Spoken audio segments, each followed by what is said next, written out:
ગુજરાતનો મોસમ મને બહુ મસ્ત. મેં વિચાર તમારા માટે સ્પ્રાઇટ લઈ જાઉં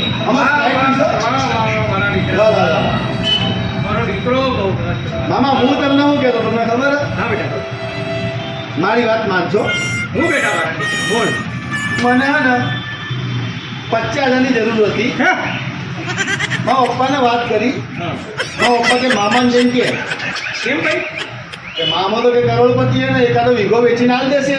હે? મામો ચોથી લાવે પૈસા? મામા તમને ખોટો લાગે તો વાત કહું, હું બેટા બોલ. એક કિડની કાઢી વેચી દો ને. હેડ માણસ હોય કિડની વાળો આવ્યો નથી. હા હો જા ભાઈ, મને પેપ્સી પીવા દે. એટલે પણ મામા બૈડું રોજ લાત મારે કે મામાને જઈને કહો અને 50,000 લઈને આવો ને કે ગોવા ફરવા લઈ જાઓ, આપણે કઈ કસીનો રમીશું, આમ કરશું તેમ કરશું. રોજ મને કે કિડની વેચી નાખો ને. આ 20 રૂપિયાની પેપ્સી પીવડાવીને 50,000 નો માલ લેવા? હેડ હેડ. મને તો ખબર જ નથી. આ લુખો મામો કોઈ નહીં આવ્યો તો એમાં બાપાએ મને મોકલ્યો.